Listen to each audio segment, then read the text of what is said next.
Okay, Garrett, we'll go straight to questions. We'll start here on the second row on the aisle. Hi, Abby Williams, OU Nightly from Norman. For a team like Oklahoma, getting to play in Tiger Stadium for the first time, how would you kind of describe that experience? Yeah, there's no experience like Tiger Stadium at night. Death Valley at night is unlike anything in college football.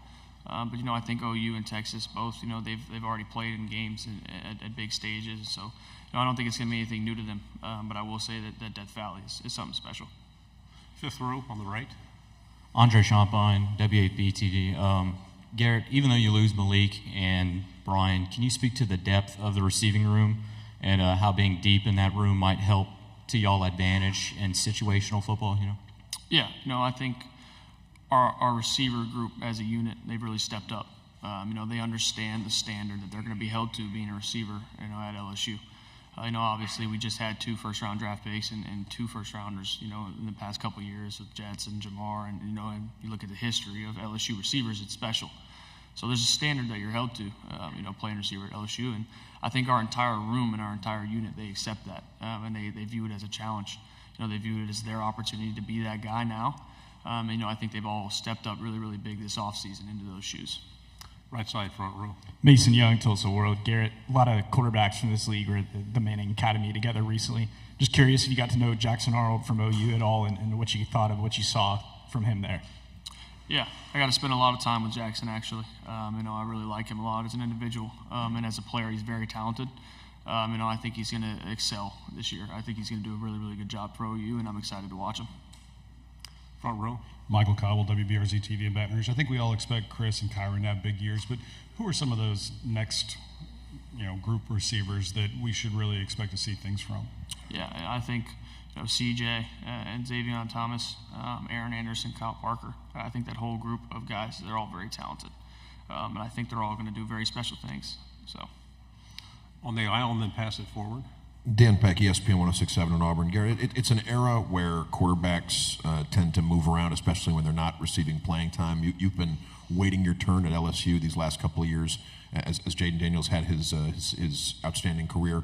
Can you talk about the temptation to leave for somewhere else where you would have been receiving playing time the last couple of years, and the factors that led you to stay and represent LSU here? Yeah, there was obviously temptation. I love playing the game of football. So, obviously I wanted to be playing on Saturdays. But what kept me to stay was I felt like when I was making my decision out of high school where to go to school, I felt like, there was a lot of prayer involved, and God brought me to LSU for a reason. And I did not feel like it was my time and to just pack up and leave. I felt like it was my duty to just keep my head down and trust into His timing and just work. I know God's timing is always right. Sometimes we want things right away, and that's not how it's supposed to be. So, hopefully it'll pay off in the long run. So I would say I just, felt like I had to trust in Him and keep my head down. Front row. AP Stidham, AP and Kelly, as we see at syndicated radio.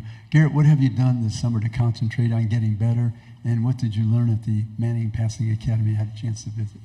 Yeah, I think the biggest thing for me this offseason has just been building relationships with my teammates, spending more time with them out, not just in the building, but also outside the building. Because I think that's where it starts on the field is, the amount of time and hours that you've spent, off the field, getting to know them, knowing them inside and out, not just as players, but also as people. Also at the Manning Passing Academy, it's been an unreal experience for me, getting to go twice.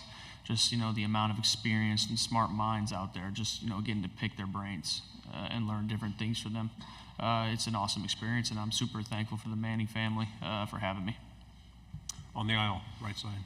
Gavin Baxter, ESPN, the Ticket of Montgomery. Your father, Doug, had a long career playing and as a coach. What kind of influence has he been as you head into your first year as a starter? Yeah, it's been huge. Our relationship has meant the world to me. Just having, him to be able to, give feedback and bounce different ideas off of has been, unreal. He was able to accomplish everything that I've dreamed of accomplishing. And so getting to have somebody like that in my life who can, guide me, I guess you could say that way, it's special. And I'm very, very thankful for our relationship. Front row. Eric Bailey, the Tulsa World. Being the newcomer, what are your perceptions of Oklahoma? What do you know about Oklahoma and its history? Yeah, I know that Oklahoma was a very storied program.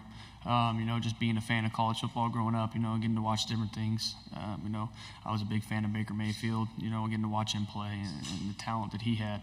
I think both OU and Texas are very storied programs. I think adding them into the SEC only does good for the game. It creates a more competitive environment in the already most competitive conference in all of college football. I think it's great for the conference, and I think it's great for the game. Left side.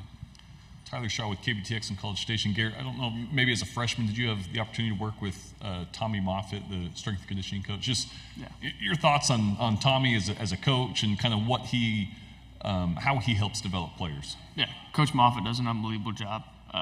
He's a very tough love type of guy, and if he taught me anything, it was definitely mental toughness. And Coach Moffitt, I love him to death. I think he's going to do a really, really good job over at A&M. I'm very happy for him, very excited for him. And I think he's a very, very special person, a very, very special coach.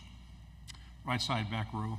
Harrison Vapnik, KALB 5 Sports. Garrett, have you heard much or any advice from former LSU quarterback Joe Burrow? Has he given anything to you, or if not, what can you kind of take from his story where he wasn't a starter at first, then came into LSU and had a lot of success, obviously won a championship. So is there anything from his story that you can take and put into your quarterback days? Yeah, his story is very special. He had to wait his time as well. So, just watching him and what he was able to accomplish in his 2 years at LSU is unreal. Hopefully if I'm anywhere close to as good as him, I'll be happy. So, Final 2 questions here and then the front row. Trevor Denton, Way 31. Garrett, you've played in some high-pressure situations at this point in your career. One of those was stepping in the middle of the game against Alabama last year. What did you learn from that specific situation on the road at Bryant-Denny, having to play in a huge rivalry game like that? What did you learn from that day?